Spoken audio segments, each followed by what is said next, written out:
Welcome to the Build Wealth Canada podcast, where it's all about becoming debt-free, accelerating your wealth, and taking control of your money. Now, here's your host, Cornell Schreiber. Hey, it's Cornell and welcome to the Build Wealth Canada podcast. With inflation slowing down here in Canada, we are starting to hear talks of the Bank of Canada no longer planning to increase our interest rates or maybe even lowering them. Now, this can have an impact on our investment portfolios, particularly if you hold bonds, because remember, there is that inverse relationship between interest rates and bonds, where increases in the interest rate tends to lower the value of the bonds that we hold in our portfolio. And on the flip side, if the Bank of Canada does lower our rates, we can expect our bonds to increase in value. Now, apart from our investments, the interest rate also, of course, can have a substantial impact on our month-to-month cash flow when it comes to things like mortgages, as well as the real estate market in general. So with spring just around the corner and the real estate buying and selling season about to kick off, I thought it would be great to have our resident mortgage expert, Sean Cooper, back on the show to discuss what Canadians should be thinking about when it comes to their mortgages right now. Should you do a fixed rate or variable rate mortgage if you're buying a home or have a mortgage coming up for renewal? Or what if you're considering locking in your mortgage to a fixed rate? Now, the optimum answer for all of this can change for you depending on what is happening in the market right now and, of course, your own personal situation. So Sean takes us through the different things you should consider. You'll also learn what your options are if you find a better mortgage than what you have right now. What if the rates do drop and now you're able to get a less expensive mortgage? Can you switch? What can the penalties be? And can it be worth it to pay those penalties if you find a better mortgage? And to kick things off, Sean will take us through what is happening in the real estate market right now in Canada for those looking to potentially buy or sell their home in the near future. Is it more of a buyer's market or a seller's market? And what can you expect? Now, in case this is your first time hearing Sean on the show, he is the show's resident mortgage expert and who I go to and who I send friends and family to for any mortgage-related questions. Sean is the best-selling author of the book Burn Your Mortgage, The Simple, Powerful Path to Financial Freedom for Canadians. He is also an independent mortgage broker and has made himself available to help answer mortgage-related questions to listeners of the Build Wealth Canada show. So, Sean, thank you for doing that. And if you do have any questions or are just looking to get a short list of the best mortgages that he's been able to find in Canada, since he's constantly on the lookout for the best mortgages, you can reach out to him over at buildwealthcanada.ca/Sean. That's buildwealthcanada.ca/Sean. SEAN. And now let's get into the interview. All right, Sean, welcome back to the show. Hi, Cornell. It's great to be back. Thanks for having me again as a guest. No problem. So, Sean, to kick things off, what's happening in the real estate market right now in Canada? Is it more of a buyer's market or a seller's market? And what should we expect if we're considering buying or selling our home now or in the near future? Sure. So great question. Really depends on where you are in the country. Certainly there are Canadian real estate statistics that come out, but you know, Cordell, that each real estate market is unique in its own way, whether it's Toronto or Vancouver or a smaller market, rural area, like medium-sized city, like Kitchener, Waterloo. It really depends on the area there. But generally speaking, I would say that the market is a lot more balanced these days. Just generally speaking, it's not like the way it was post COVID there in 2020, where things kind of calmed down a bit and then really went crazy there. And yeah, the main reason is that it's a lot more balanced is just because the main driving force when it comes to the real estate market is interest rates. And as we discussed in previous podcasts here, interest rates have gone up at a record pace here. We've seen interest rates like prime rate as an example go up by 4% there. So yeah, that's really slowed down the real estate market, but we're really at a point where interest rates have stabilized here and doesn't look like we're going to be getting any more interest rate increases from the Bank of Canada. Knock on wood, right? Yeah, knock on wood there. quite the opposite. We're actually at a point where it's not a matter of if, it's a matter of when the Bank of Canada will be cutting interest rates there. So yeah, I would say this really presents a great opportunity to get into the real estate market, because what happens is that when interest rates fall, that's going to drive up home prices and really lead to like a rush of people getting into the real estate market once the Bank of Canada does that first interest rate cut there. So yeah, I would definitely say if you're looking to get into the market, I would try to get in before the first interest rate cut. And again, I have no crystal ball here. Could happen in the spring. If I was a betting person, I would probably say by like the June that it might happen, because the Bank of Canada just wants to wait and see there. But yeah, if I had all my ducks in a row and I was ready, I would definitely try to buy before that first rate cut happens, because that's just going to lead to a lot more competition in and drive home prices up. So yeah, I would say things have stabilized. We're not seeing rates increasingly going up. We're seeing the rates have stabilized, rates are trending downward. It's definitely a good time to get in, and that unpredictability of the rates continually going up has passed from like a few months ago. So yeah, I would definitely say as long as you're financially ready, it's a great time to buy and sell right now, as long as you can find something that meets all your needs.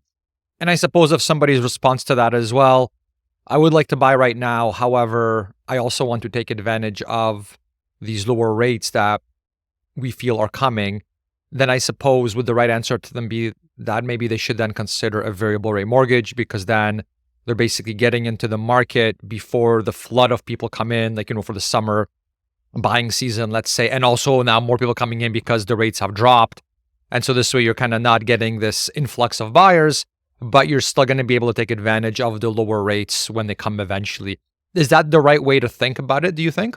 Yeah, that's a great point there, Cordell, and that's what I'm suggesting for people. There's a couple ways to do this. It depends on your comfort level as well. Some people just after the 4% increase in prime rate, some people are just like, I'm not really comfortable with variable rate. I would say that's a minority. Most people are still open to that. I mean, if you were in a variable rate mortgage and you were able to handle that, then I think you can pretty much handle anything. But yeah, to answer your question, for some folks, they're just not comfortable with variable rate for whatever people. Those are maybe the folks that, like, despite what people say, they're just like, I'm gonna put my money in GICs and not invest in the market. I mean, I'm sure you've met those people there, despite what you Like the very risk averse group of the risk people. averse people. With those people there, if they agree that like rates are going to be coming down for those folks, I'm suggesting like the 3 or 4 year fixed rate, because yeah, they're able to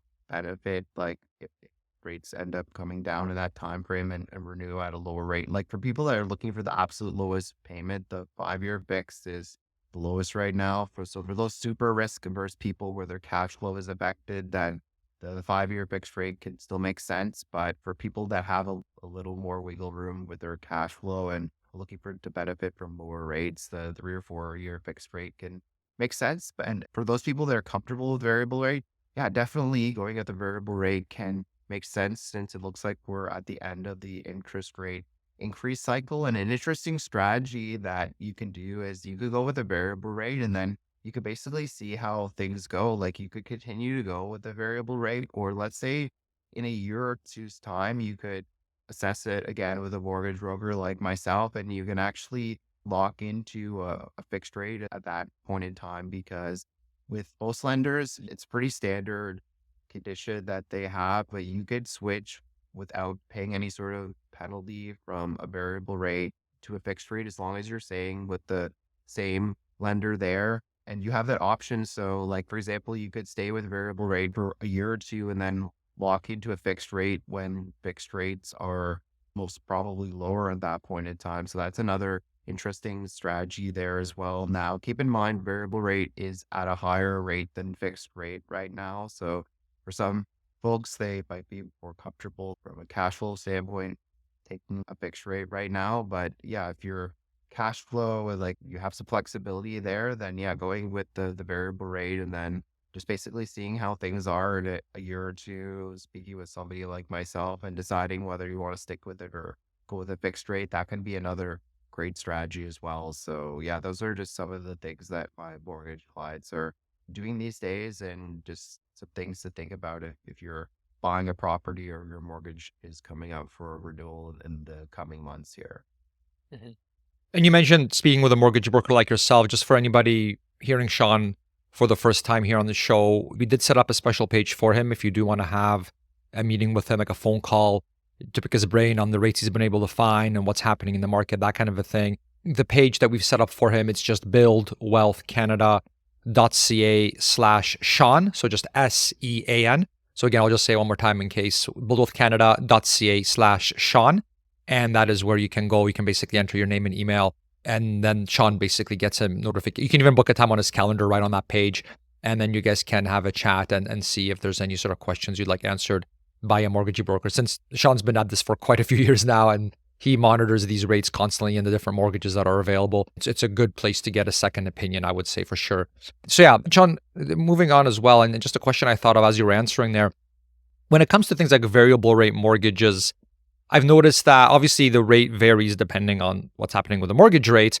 But I've noticed as well another factor, which is over longer periods of time, there'll be things like, oh, well, now typically variable rate mortgages are prime plus X, whatever X is. And then other times it might be like, oh, it's prime minus X. You know what I mean? So it's like there's the prime rate that varies accordingly. However, it seems like in the whole mortgage market, and we see this as well, like home equity lines of credit as well, right? Where like it used to be, oh, prime -1 is the norm. And then later, fast forward, let's say a few years, and oh, now it's prime minus 0.5 is the norm. What impacts those changes? Because I'm thinking if someone's looking to get a variable rate mortgage now, one question they may have is, okay, I get to take advantage when the rates drop because I'm getting a variable rate, but is this norm going to change where, it used to be, let's say, I don't know what it is now. I'm sure you can tell me, where it's like prime minus something, and now it's changed to like, now it's prime plus 1 or something. You know what I mean? Can you speak to that a little bit?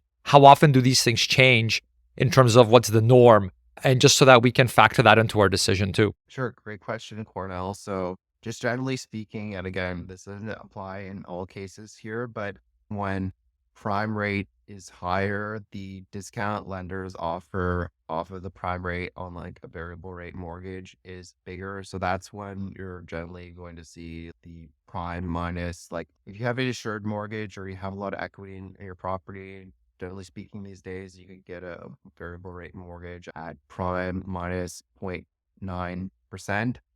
Whereas like when prime rate dropped so much at the beginning of the pandemic, when the Bank of Canada was even cutting rates on like a Friday afternoon, not even at their scheduled interest rate announcement date, after I remember almost falling out of my chair when that happened there. But yeah, when prime rate went so far down that interest rates were effectively at zero with inflation taken into account there, that's when the lenders repriced their variable rate mortgages and we're actually doing prime plus. So yeah, again, there's other factors at play, but just to make it easy for the average Canadian, generally speaking, when prime rate is higher, that's what we see the bigger discounts on the variable rate mortgages. When prime rate drops a ton, that's when the discounts tend to go away. So another benefit of going with a variable rate mortgage today is that you can, as mentioned, like I know that prime rate is higher, but you can lock in the bigger discounts. Whereas like with some of the predictions here, like some of the big banks are predicting by the end of 2025, some of the most optimistic predictions are prime rate dropping by almost 3%. So if that ends up happening, then I would expect these bigger discounts to disappear. So yeah, a benefit of going with variable today is that you can lock in the bigger discount because yeah, regardless of what prime rate does, once you lock in that discount of let's say 0.9%, if prime rate drops 2%, you always have that discount there. It's not going to go away. So it is advantageous to lock that in today before those bigger discounts perhaps disappear in the coming months here when the Bank of Canada is expected to lower interest rates. Interesting. So that's, I guess, another, looking at pros and cons of, let's say, variable versus fixed. I guess that would be another item in the pros category for variable rate mortgages, is because since the interest rates are higher now, you're able to get these discounts as well, Yes, in exactly. addition to the prime rate. Okay, very interesting. I didn't know that there was that kind of a relationship. That's good to know. And now, a quick intermission to tell you about an additional free resource that you may find helpful. On this podcast, we often cover best practices that can not only help you now, but will also be relevant throughout your investment lifetime. But what if you also want an update on what is happening with your investments, the markets, and the economy right now? So, to help me stay up to date on these topics, a great Canadian podcast that I listen to weekly is called Views from the Desk. They provide timely information for us Canadians on what is happening to our investments right now, as well as other key factors affecting us, like changes to our interest rates, our inflation, and regulatory changes that we should know about here in Canada. The podcast is hosted by BMO ETFs. I'm a huge fan of theirs. I own a lot of BMO ETFs myself, and it's a great resource for both new and existing ETF investors. I hope you check them out. All episodes are available for free in your favorite podcast player. Just search for Views from the Desk. Now, let's get back into the interview. Now, this following question, we've prepared it ahead of time, and you kind of touched on it already because we're already talking about variable versus fixed. But it's always worth covering this one because things do change. So, one question that always comes up, the best answer does seems to change constantly in regard is whether we should go with a fixed rate or a variable rate mortgage. And so for Canadians that have their mortgages coming up for renewal or those that are looking for a brand new mortgage, I've noticed over time, because we do these episodes a few times a year, it seems like the answer of, which one is best now, it really seems to vary based on interest rates and what's happening in the mortgage market right now, as well as a person's individual situation, which is obviously a huge, huge factor in all of this. Like you mentioned, how risk averse someone is and different things they have going on in their lives as well, their cash flow situation.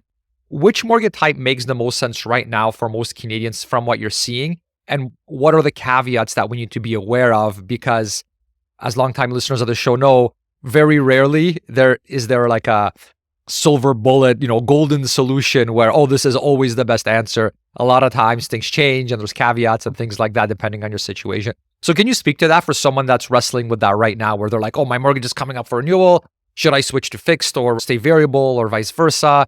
What to do, or someone that's looking for a brand new mortgage and they're now seeing like, well, why would I go with variable when the rate seems to be higher than fixed?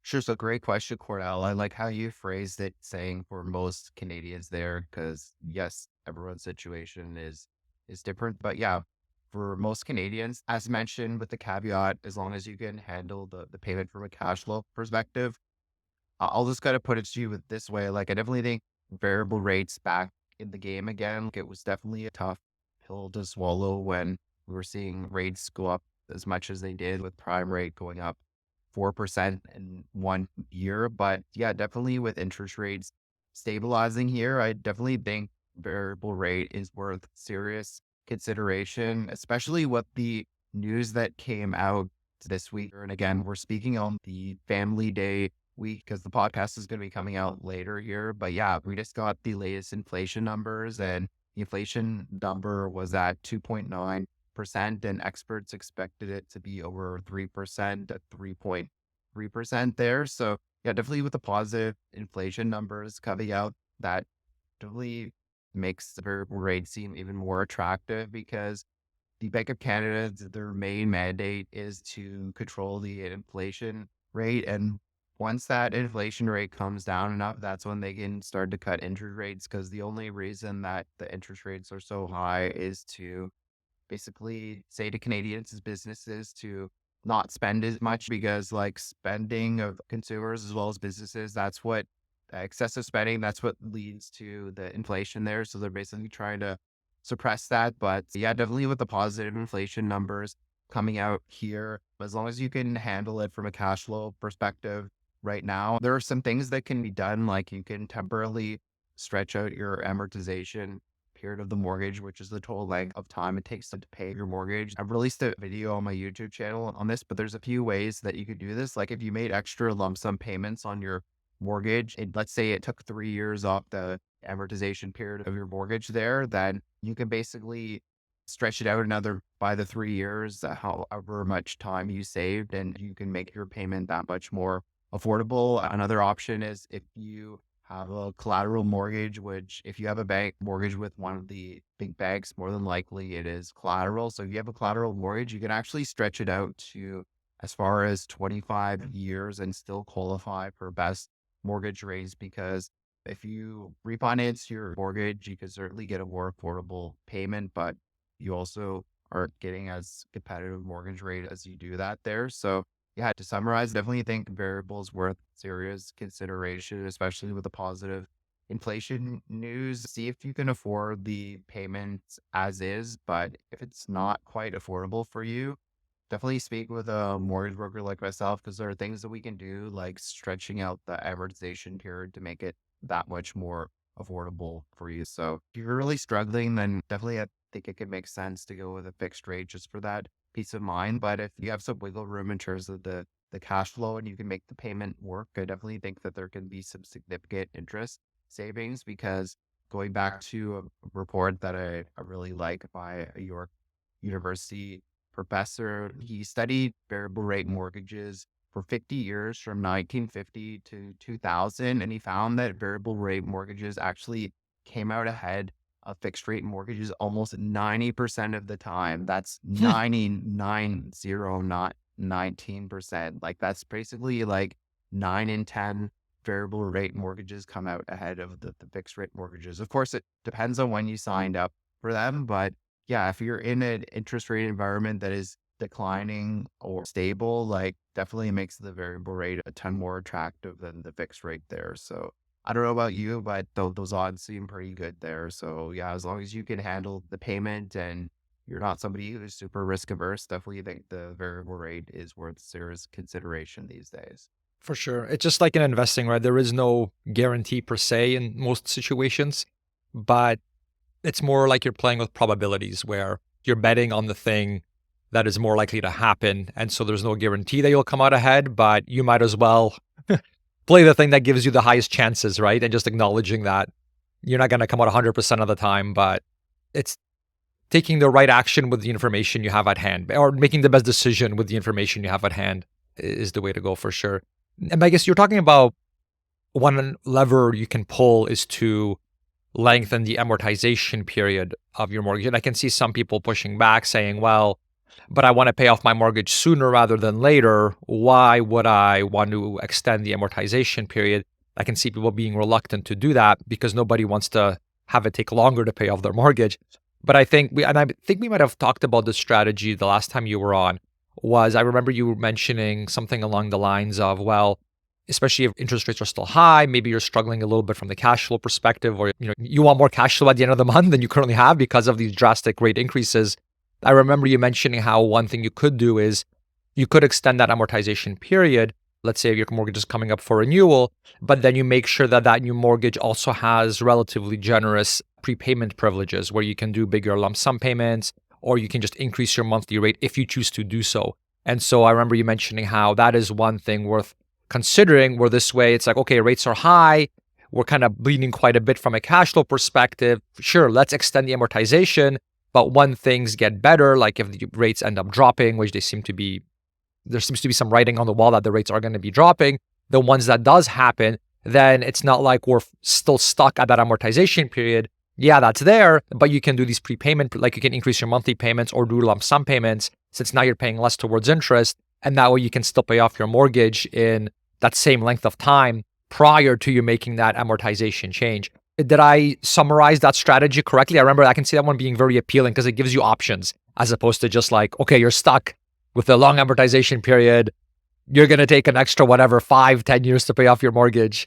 That can be a tough pill to swallow if people think that that's what they're locking in for. Very well said, Cordell. So I kind of like to sum it up this way, like in periods of high interest rates, like this isn't normal to have the rates as high as they are. Canadians are struggling with the higher interest rates. Businesses are struggling too. Like we've heard about so many businesses that they can't handle the higher interest rates and they've gone under like Bad Boys in Southern Ontario here comes to mind. They just couldn't handle the higher interest rates, so they went bankrupt. So yeah, there's no shame in restructuring your mortgage to make it more affordable for you temporarily because it's not normal that we have interest rates as high as they are. So yeah, like it times of really high interest rates, you can stretch out the mortgage a bit so that you can actually afford to live here because yeah, you don't want to be struggling and eating craft dinner and really cutting back so much. So like that, yeah, that's not healthy to eat that at every single meal or anything like that. So yeah, in periods of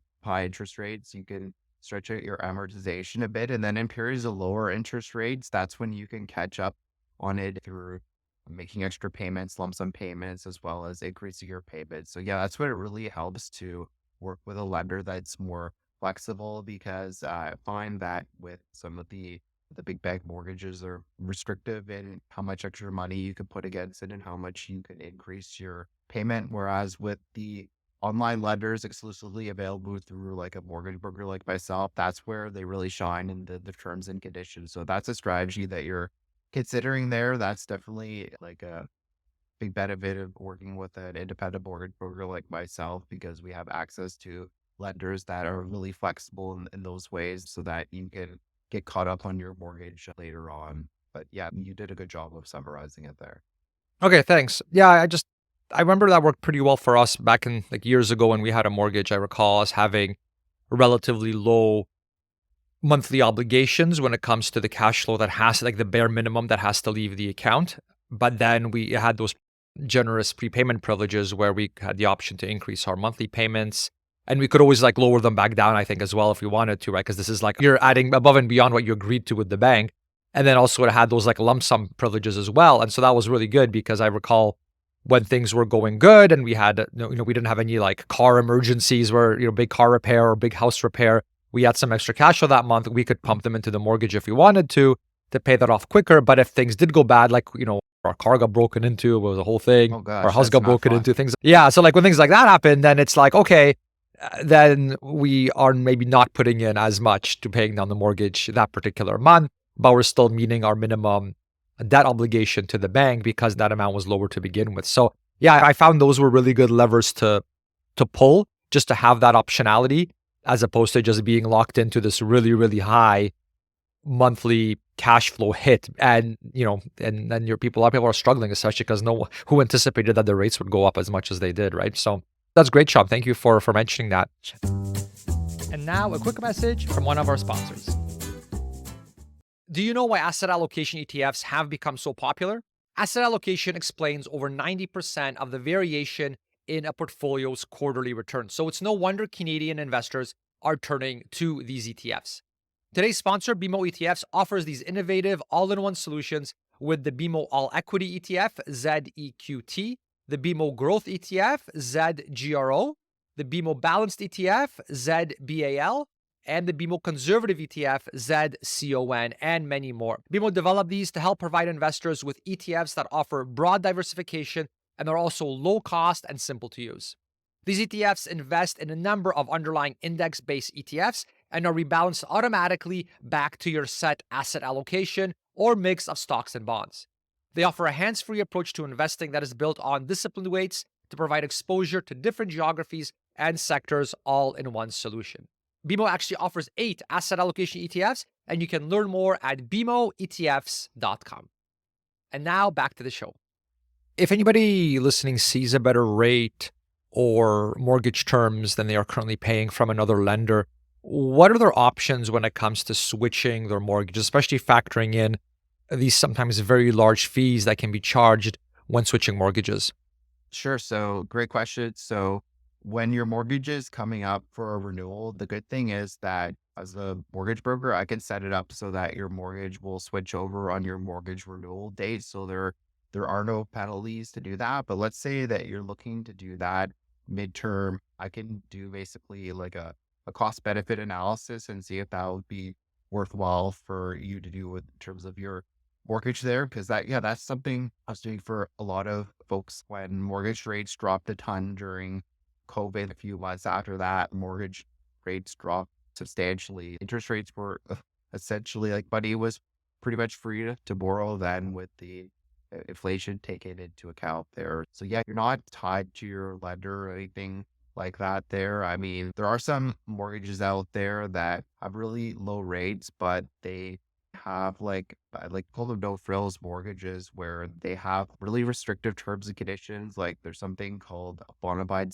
sale clause where you're not able to break your mortgage. The only way to break your mortgage, you can't switch to another lender or anything like that. The only way to break your mortgage is if you sell your property. So yeah, if you're in one of those mortgages, you're a bit handcuffed, but most people aren't in those mortgages. And I'm not a big fan of them there because it really handcuffs you in terms of options. So yeah, if you've heard about mortgage rates dropping and you locked in at a higher rate, it's definitely worth reaching out to a mortgage broker and just seeing what your options are and seeing if it's worthwhile to switch lenders because yeah, things can always change. Like maybe you're looking to undertake a major renovation on your property. And when it comes to borrowing money for your property, it's the cheapest way for Canadians to borrow money. Whereas if you borrow money from like an unsecured line of credit, typically those are at like prime plus 3%. So you're almost looking at like a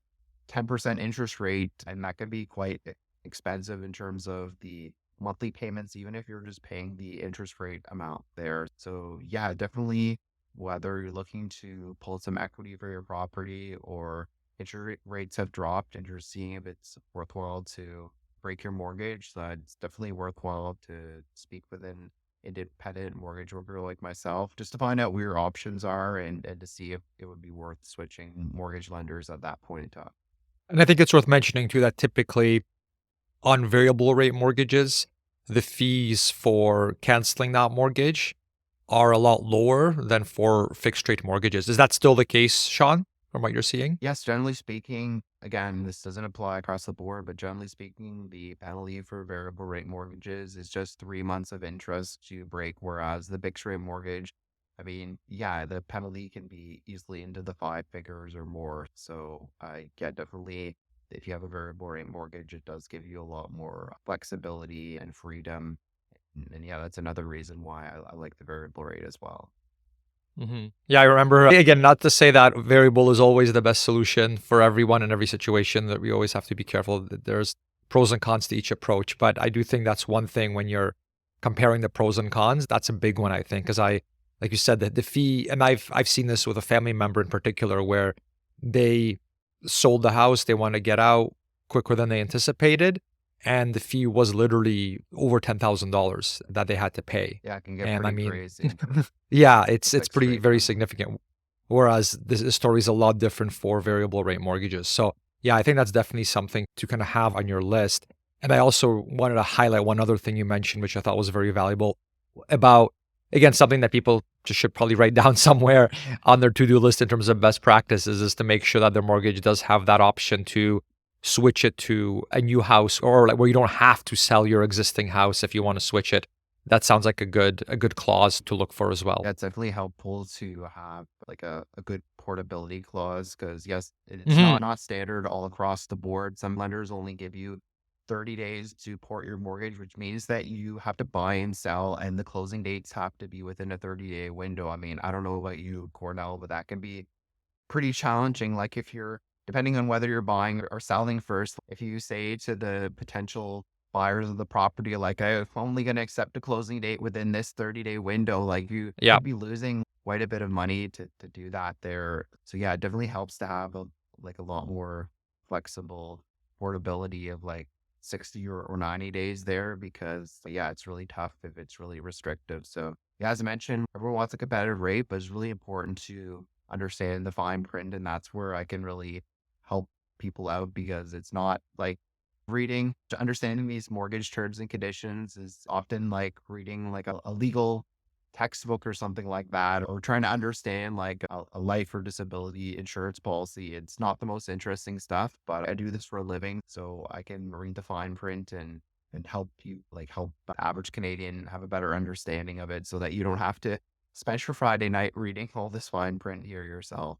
And just to confirm, when you speak to Build Wealth Canada listeners, let's say they have a mortgage coming up for renewal, and let's say, like with our current example, the portability clause, how easily can they switch it over?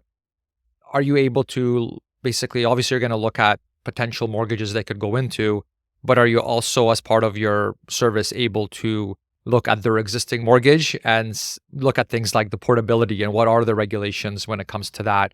What are their fees going to be if they break the mortgage? I assume you look into that as well. Yeah, definitely. I mean, as mentioned, if somebody's mortgage is coming up for renewal and we're simply switching lenders, there's no penalties or anything to do that. It really only applies if somebody's doing that like midterm. Let's say they have a couple years left and they're looking to break the mortgage there. But yeah, I've worked with like pretty much almost every lender here. So I have a pretty good understanding of all the terms and conditions there. I don't really need to, do a ton of research into it. But yeah, I like to give people like a full view, and I don't just talk about the mortgage rates, I talk about the terms and conditions. So I basically compare what they have now and any other options versus any options I'm presenting to them just so that they can make a fully informed decision. So yeah, definitely always talk about like the prepayment privileges, the penalty, and the portability as well, because those are all important things to be aware of, because it definitely can help save you a ton of money later on if plans change. Because I have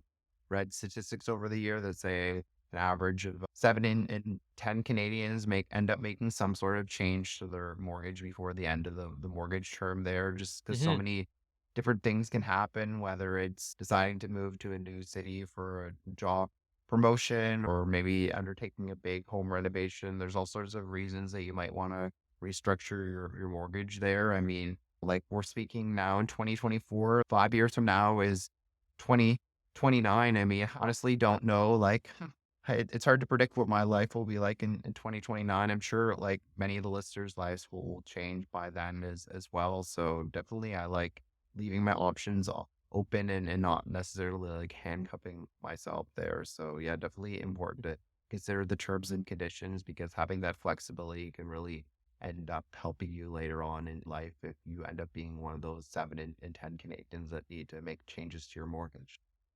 Hmm. Yeah, I remember you mentioning in the past how we have to be very careful when shopping around for the lowest mortgage rate, because you may find one that's the absolute lowest, but then the terms might actually be horrible.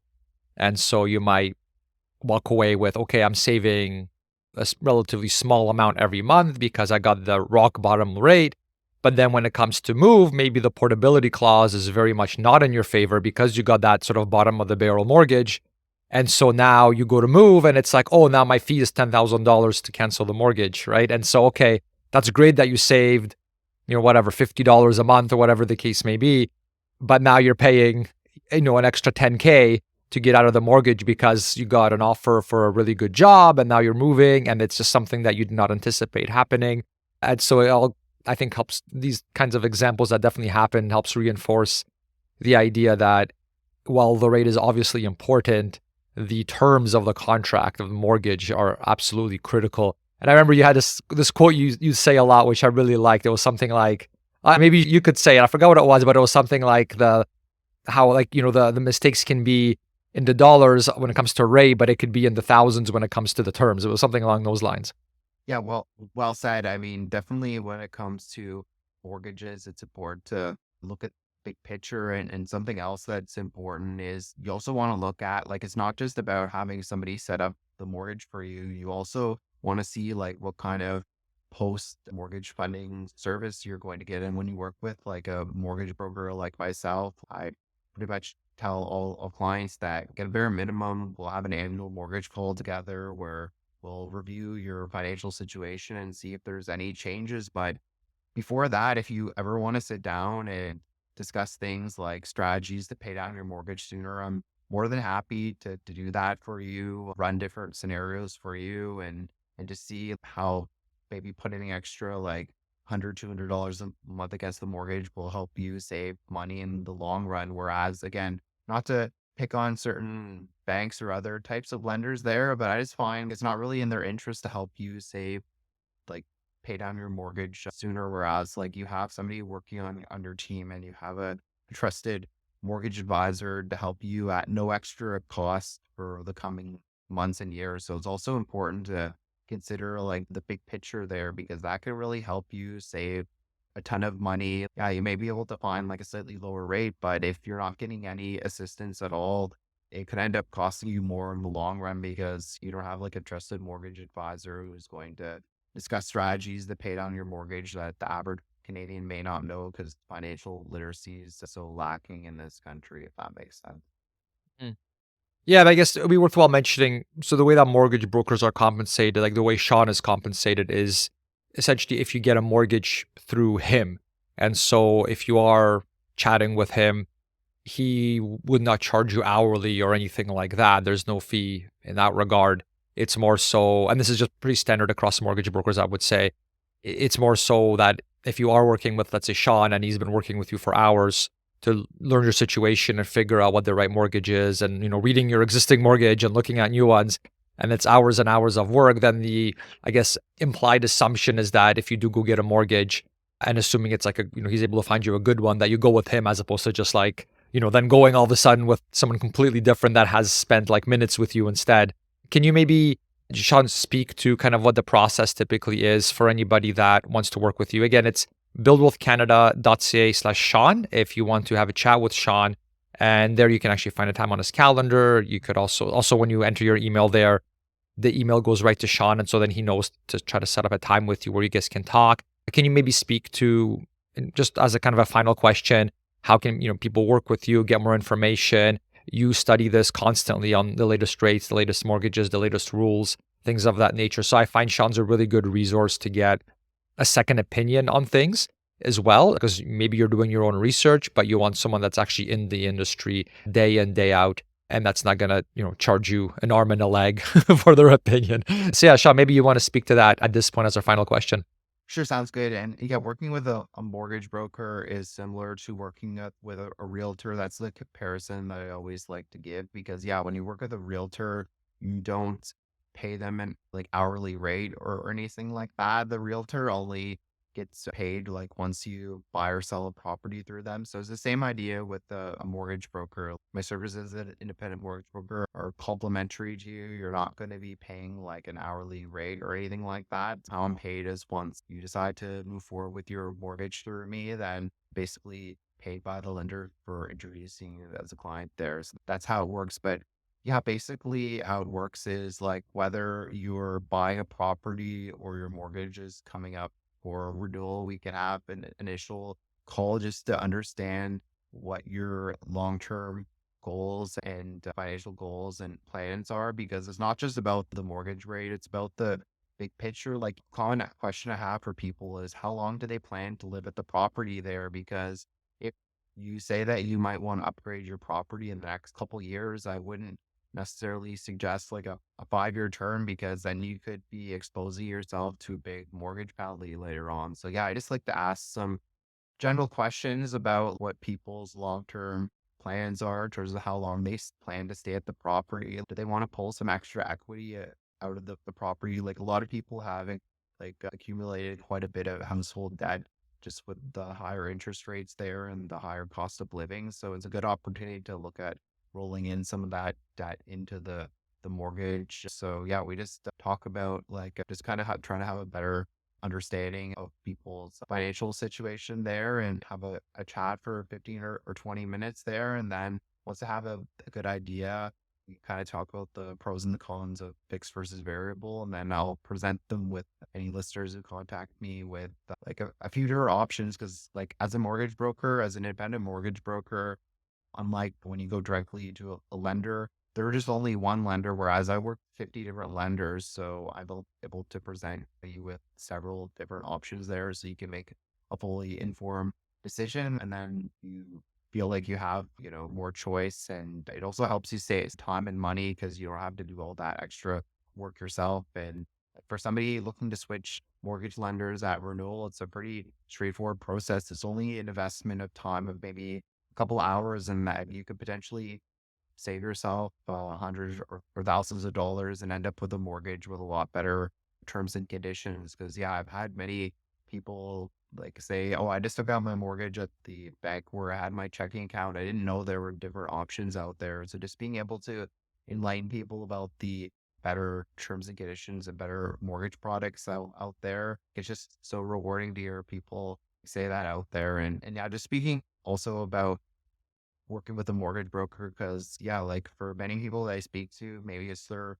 first time doing that. Yeah, it's similar to working with a realtor. When you're looking to buy or sell a property, you don't work with like, 4 or 5 different realtors. You kind of maybe speak with a couple and then decide which one is the best personal fit. And then you work with them to buy or sell your property. It's kind of the same idea with mortgage brokers. Like when it comes to mortgage brokers, we all pretty much have access to the same mortgage products. So yeah, like the initial call is just to make sure that we're a good personal fit. But once that's been determined and that we want to work together, yeah, there's really, as mentioned, all mortgage brokers have access to pretty much the same mortgage products. So you're just kind of wasting your time by speaking to other people. Like you just want to kind of figure out the person who has the best communication style, who's the best fit, and then choose to work with them there. Like you're really not doing yourself any favors by speaking to anyone else. You could even be hurting yourself because if the other mortgage broker is going to be pulling credit on you, it can damage your credit score there. So yeah, like the initial call is just to make sure that you're a good personal fit for each other. But once that's been determined, then similar to working as a realtor, you want to choose like the person you're going to work with and commit to working with them there because yeah, you're just not spending your time wisely and you could be hurting your credit score if you're working with more than like one person at the same time there. Yeah, and for what it's worth, when basically I've worked with a mortgage broker every single time we've ever gone through the home purchasing process, mortgage renewal process, to me, it's always been a no-brainer because why wouldn't you want someone that's on your team that is looking at mortgages from many different lenders instead of just going direct with a single lender and now you're basically getting that company's offering and that's it. Well, why wouldn't you shop around? That doesn't make sense.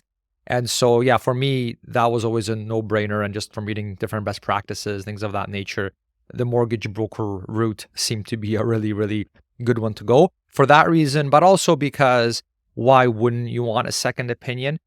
Well, that's another component, especially when it comes to the different terms of a mortgage. We talked about the portability clause, how important that is. We talked about the prepayment privileges. We talked about the size of the fees and how much they vary. I mean, if you've ever looked at these financial documents for your mortgage, it's not the most enjoyable thing to read. It's like getting a root canal. It's not like a Harry Potter book that you're enjoying. It's written in a way where it's not a fun afternoon to read. Let's just say that. And so I think it's really nice in that situation, especially since you don't do this as your day-to-day job as like a regular Canadian, to talk to someone that doesn't do this as their regular job. And you're able to get a second opinion and ask them questions and they can do some digging for you if there's something you're not sure about. I think that's a really, really valuable thing. Yeah. And then and you thank them for their time by getting the mortgage through them. And in my experience, every time that I've had a mortgage broker, which is every time we bought a house, I'd also like check just to make sure that there's not some amazing stuff I can get myself. And they've always been able to like at least match that rate or at least match those terms. And so I've never had a situation where it's like I was able to find something better myself. If anything, they were able to give me something that was actually better. I think the rate ended up being the same, but the terms were way better going with the mortgage brokers. So I would end up going with them. And yeah, like now we're mortgage free, but I mean, if I was to buy another house or like a rental property or something of that nature, for sure, I would reach out to Sean personally, again, because it's not just the rate that's important, it's also the terms of the mortgage, and those can get complicated. And so it is good to have someone, a second opinion, a second set of eyes that's not just trying to push a specific mortgage down your throat, because they get a commission or whatever. It's nice to get that. So yeah, so thanks so much for coming on, Sean. For anybody that wants to chat with you, the link again is buildwealthcanada.ca/Sean. So just SEAN, buildwealthcanada.ca/Sean. Sean, thanks again for coming on. Thanks for taking calls from Build With Canada listeners and making them a high priority for you. We've had lots of people contact you, so it's nice that I'm able to send listeners of the show to someone that I know puts them in good hands and is able to take care of them and get their questions answered. So yeah, thanks a lot for your contribution to the show, for helping people out, because I'm definitely not going to be studying mortgages day in, day out like you are. So I appreciate you being able to take that part of the work. It makes my life easier. And thanks again for coming on and sharing your expertise. Well, my pleasure. It's always wonderful to speak with the Build Wealth Canada listeners and looking forward to helping many other listeners in 2024. Awesome. All right, Sean, take care. Have a good one. Thank you. All right. I hope you enjoyed the episode. Please share it with someone that you think may find it useful. And of course, leaving a review on Apple Podcasts or Spotify is always super appreciated as well. I'd like to end with a big thanks to one of our sponsors who, apart from my investing course, literally keeps the entire Build Wealth Canada podcast and website free for you. There are so many opinions on how to invest your money today, but it can be hard to find credible voices to rely on in the world of finance and investing. One resource I turn to every week is the ETF Market Insights YouTube channel, led by today's episode sponsor, BMO ETFs. Market Insights brings in industry experts, and their weekly episodes cover the hottest themes like inflation, infrastructure, healthcare, and more. Tuning in helps me stay up to date on what's happening so I can be a smarter investor. And you can also submit your own ETF questions to be answered on the show. So do yourself a favor and subscribe on YouTube to ETF Market Insights or visit etfmarketinsights.com so you can be notified when future episodes go live. Thanks for listening to the Build Wealth Canada podcast at www.buildwealthcanada.ca.